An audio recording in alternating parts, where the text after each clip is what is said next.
آواز نکال سکتا ہوں. میرا اندر اتنا جذبہ موجود ہے. پاکستان کا مطلب کیا؟ پوری یونیورسٹی میں آگے تک وہ شیخ جامعہ تک آواز جانی چاہیے. پاکستان کا مطلب کیا؟ میرا تیرا رشتہ کیا؟ کچھ ابھی بھی خاموش اتنے نہیں. پاکستان کا مطلب کیا؟ میرا تیرا رشتہ کیا؟ چیئرمین صاحب ڈاکٹر عارف خان ساقی صاحب کو اپنی اس تقریب میں خوش آمدید کہتے ہیں.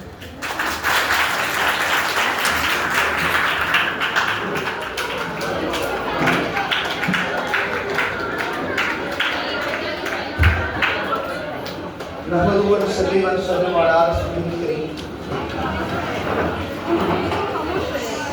نحمدہ و نصلی و نسلم علی رسولہ الکریم.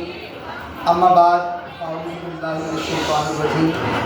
بسم اللہ الرحمن الرحیم. زمانہ آیا ہے بے حجابی کا، عام دیدار یار ہوگا. سکوت تھا پردگار جس پر وہ راز اب آشکار ہوگا. گزر گیا وہ دور ساقی کے چھپ کے پیتے تھے پینے والے. بنے گا سارا جہاں میں خانہ ہر کوئی بادہ خوار ہوگا.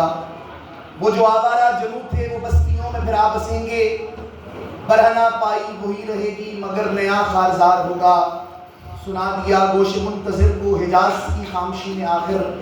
جو عہد صحرائیوں سے باندھا گیا تھا وہ پھر استوار ہوگا. اور نکل کر صحرا سے جس نے روما کی سلطنت کو الٹ دیا تھا، نکل کر صحرا سے جس نے روما کی سلطنت کو الٹ دیا تھا، سنا ہے قدسیوں سے میں نے وہ شیر پھر ہوشیار ہوگا. میرے نہایت ہی واجب الاحترام واجب القدر چیئرمین شعبہ علوم اسلامیہ ڈاکٹر عارف خان ساقی صاحب، ڈاکٹر تاج صاحب اور تمام اساتذہ کرام اور تمام طلباء و طالبات، السلام علیکم ورحمۃ اللہ. میں آپ سے 5-7 منٹ کے لیے گفتگو کے لیے حاضر ہوا ہوں. آج پاکستان کے جو حالات ہیں وہ بہت تنزلی کا شکار ہیں، اور وہ اتنی تنزلی کا شکار ہیں کہ جو انٹرنیشنل رپورٹس آتی ہیں ان سے دل دکھتا ہے. جب ہم ریئلسٹک ہو کر تھوڑا سوچتے ہیں تو دیکھتے ہیں کہ پاکستان میں جو تنخواہیں دی جا رہی ہیں، پاکستان دنیا میں نمبر 1 پہ آ چکا ہے جو کم تنخواہیں دے رہا ہے. سوڈان، صومالیہ اور جتنے بھی غریب ترین ممالک ہیں ہم ان سے بھی نیچے آ گئے ہیں. جب ہم ایسے حالات دیکھتے ہیں، نوجوانوں کو مارا مارا پھرتا دیکھتے ہیں، جب ہم بلوچستان کی حالت دیکھتے ہیں، جب ہم KPT کی حالت دیکھتے ہیں، جب ہم دیکھتے ہیں کہ حکمران اپنی ذمہ داریاں پوری نہیں کرتے، جب ہم دیکھتے ہیں کہ یہاں پر نسلی تعصب بڑھتا جاتا ہے، جب ہم دیکھتے ہیں کہ وزیرستان کا پختون اس کے ساتھ کیسے معاملات پیش آتے ہیں، جب ہم دیکھتے ہیں کہ بلوچستان کے بلوچ کے ساتھ کیسے حالات پیش آتے ہیں، جب ہمارے یہاں پر نسل پرستی کو فروغ دیا جاتا ہے، جب یہاں پر تو میری نظر میں کافر میں تیری نظر میں کافر فرقہ واریت کو فروغ دیا جاتا ہے، تو ہم اکثر یہ سوچتے ہیں کہ یہ پاکستان کیوں بنایا.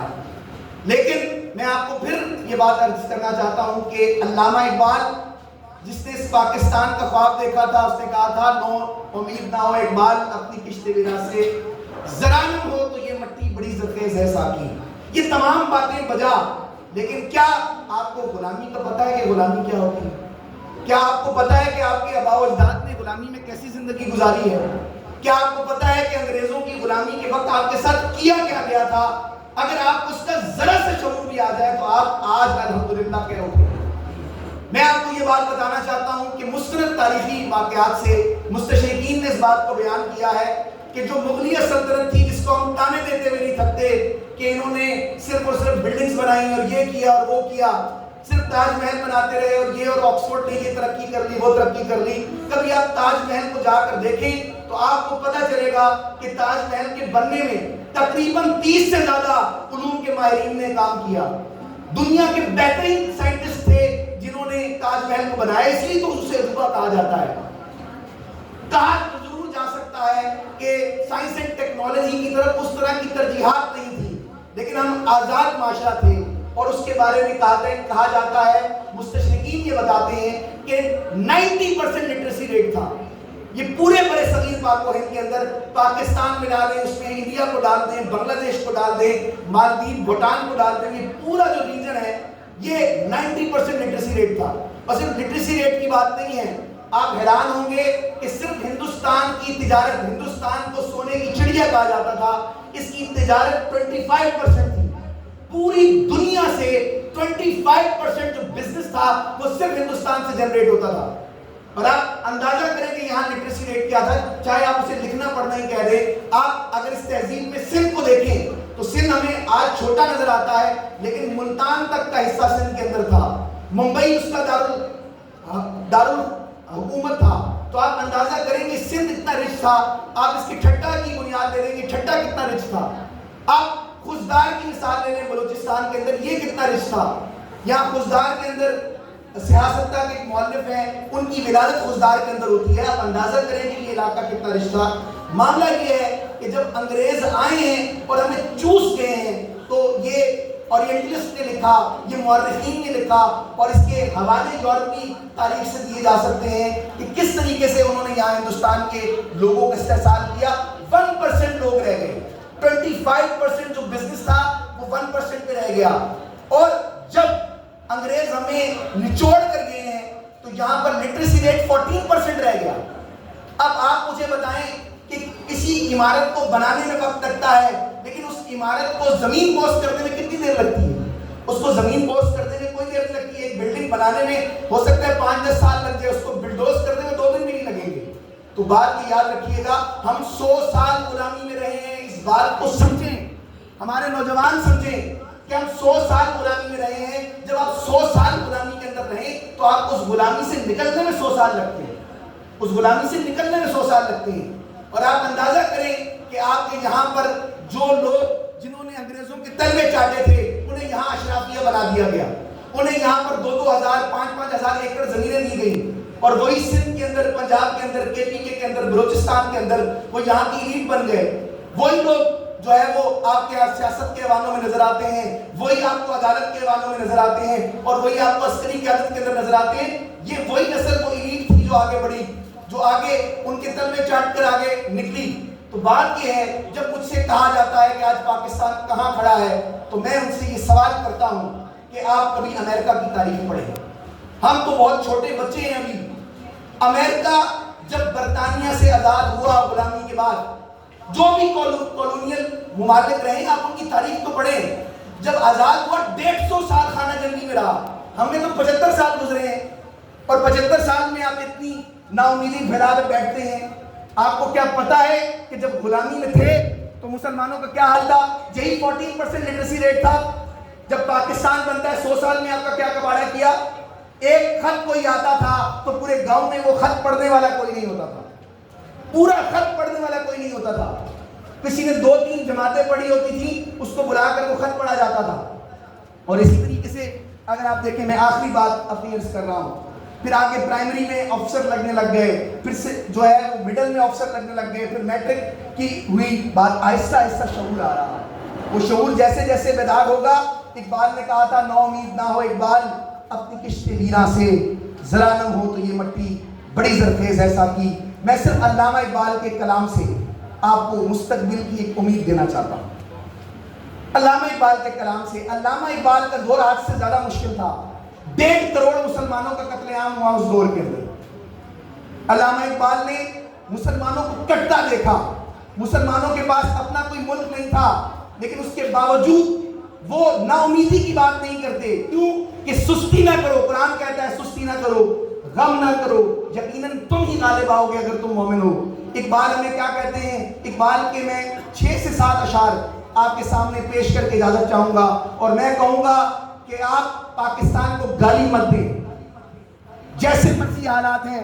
آپ امریکہ کی طرح خانہ جنگی کا شکار نہیں ہیں، آپ اپنی مضبوط بنیادیں مضبوط کر رہے ہیں۔ آہستہ آہستہ 100 سال غلامی کی زنجیروں کو توڑنے میں لگتا ہے، ہو سکتا ہے 25-30 سال اور بھی لگ جائیں، لیکن اللہ تعالیٰ اس ملک کی حفاظت کرے گا۔ یہ بنتا 27 رمضان، بنا 27 رمضان مبارک کو ہے، جمعے کے دن ہے، لیلۃ القدر کی رات کو ہے، لیلۃ القدر کی رات کو بنا ہے، اور اس کا کوڈ اس میں محمد پہ 92 ملا ہے۔ اس کی مدینہ طیبہ سے مماثلت ہے. یہ واحد دوسری اسلامی ریاست ہے جو نظریے لا الہ پہ بنی ہے. مدینہ طیبہ کے بعد اس کی مدینہ طیبہ سے مماثلت تو دیکھیں کہ آقا علیہ السلام نے جب مدینے کی بنیاد رکھی تو کسی رنگ، نسل، قبیلے، فرقے کی بنیاد پر نہیں، نظریہ لا الہ الا اللہ محمد رسول اللہ صلی اللہ علیہ وسلم کی بنیاد پر رکھی. اور اسی طریقے سے آپ دیکھیں کہ وہاں پر بھی ہجرت ہوئی، یہاں پر بھی ہجرت ہوئی. وہاں پر مشرکین تھے، انہوں نے اسلام کو پریکٹس کرنا مشکل کیا، ہجرت ہوئی اور مدینہ طیبہ بن گیا. یہاں پر بھی ہندوستان میں اسلام کو پریکٹس کرنا مشکل ہوا، ہجرت ہوئی اور پاکستان بن گیا. اور بہت سی باتیں کی جا سکتی ہیں، لیکن میں صرف اقبال کے کلام سے بتانا چاہتا ہوں کہ علامہ اقبال نے اس دور میں مسلمانوں کو امید دی اور انہوں نے اتنے وہ بالغ نظر تھے کہ آپ اندازہ کریں ان کی. میں چند باتیں آپ کو بتا دوں، مجھے بتایا گیا میرے پاس 5 منٹ ہے تو میں یہ آپ کو بتاتا چلوں کہ علامہ اقبال کتنا جیو پولیٹکس کو جانتے تھے اور کس قدر گہرا مطالعہ رکھتے تھے کہ علامہ اقبال نے 1929 کے اندر یہ بات کہی تھی کہ افغانستان ایشیا کا دل ہے. فساد آسیہ، شعر ہے فارسی کا مجھے یاد نہیں آ رہا، وہ کہہ رہے ہیں کہ یہ افغانستان ایشیا کا دل ہے، اگر یہاں امن ہوا تو پورے ایشیا میں امن ہوگا، اور اگر یہ آگ میں جلا تو پورا ایشیا آگ میں جلے گا.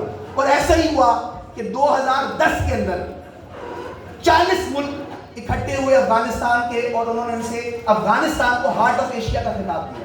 اور آپ دیکھ لیں جب افغانستان میں امن ہوتا ہے پاکستان میں امن ہوتا ہے، جب افغانستان میں آگ لگنے لگتی ہے تو پاکستان میں آگ لگ جاتی ہے.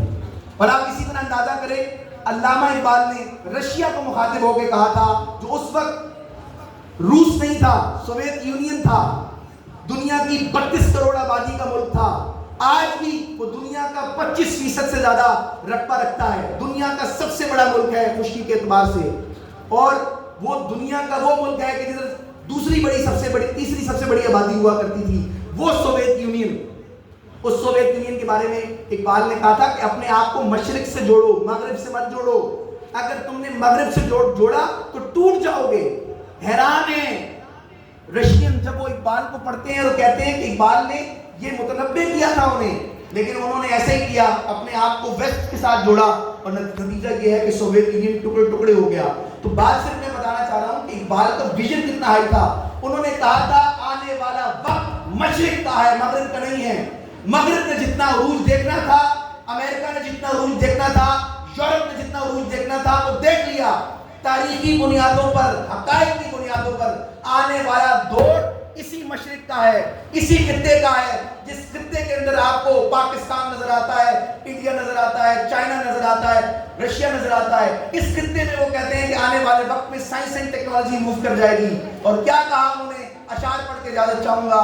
انہوں نے کہا کھول آنکھ زمین دیکھ، فلک دیکھ، فضا دیکھ، مشرق سے ابھرتے ہوئے سورج کو ذرا دیکھ. وہ کہتے ہیں مشرق سے ابھرتے ہوئے سورج کی جبین پر، مشرق سے ابھرتے ہوئے سورج کی جبین پر مرقوم ہے تیرا نام، کچھ ہو کے رہے گا. وہ کہتے ہیں شب گریزہ ہوگی آخر، مسلمانوں کو یہ کہتے ہیں شب گریزہ ہوگی آخر، جلوائے خورشید سے یہ چمن معمور ہوگا نغمہ توحید سے. وہ کہتے ہیں آنکھ جو دیکھتی ہے لب پہ آ سکتا نہیں، محو حیرت ہوں کہ دنیا کیا سے کیا ہو جائے گی. وہ کہتے ہیں، وہ یہ بات بیان کرتے ہیں کہ آنے والا جو مرد مومن ہے اس کے بارے میں کہتے ہیں عطا مومن کو پھر درگاہ حق سے ہونے والا ہے، شکوہ ترکمانی ذہن ہندی نطق عربی. کہ آنے والے وقت کا جو اسلام کا انقلاب ہے وہ ایسا انقلاب ہے جو کسی آنکھ نے دیکھا نہ کسی کان نے سنا. وہ کہتے ہیں عربوں کی فصاحت و بلاغت مشہور تھی، آنے والے مرد مومن کو اللہ فصاحت و بلاغت ان سے اوپر کی عطا کر دے گا. ہندیوں کے ذہن مشہور تھا، اللہ تعالیٰ وہ ذہن، وہ علم و شعور ان میں شامل کر دے گا. اور ترکوں کا جاہ و جلال مشہور تھا. ان تمام کا مرکب بن کر آنے والا ایک اسلامی انقلاب ہوگا جو نوجوانان اسلام جس کی قیادت کریں گے. لیکن اس کے لیے اپنے آپ کو تیار کریں. اور اقبال کے میں ہی اشعار سے اجازت چاہوں گا کہ جس پہ اقبال نے پاکستان کے مستقبل کی تصویر کھینچی ہے. اور میں نے ابتدا میں بھی وہی اشعار پڑھے تھے. پروفیسر شفقت حسین خالد صاحب آئے ہیں، تمام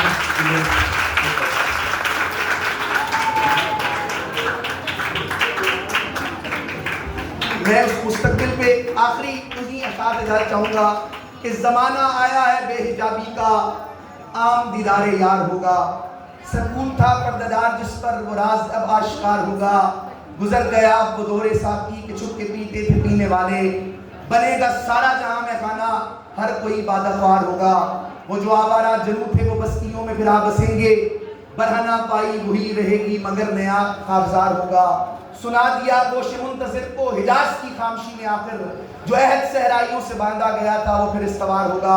اور اس شعر پہ غور کریں. اجازت چاہوں گا کہ نکل کر صحرا سے کون نکلے تھے؟ صحابہ. نکل کر صحرا سے جس نے روما کی سلطنت کو الٹ دیا تھا صحابہ نکلے تھے اور رومن امپائر کو کچل دیا تھا. دنیا کی سپر طاقت کو کچل دیا تھا. نکل کر صحرا سے جس نے روما کی سلطنت کو الٹ دیا تھا. سنا ہے قدسیوں سے میں نے فرشتوں سے سنا ہے قدسیوں سے میں نے وہ شیر پھر ہوشیار ہوگا. بہت شکریہ.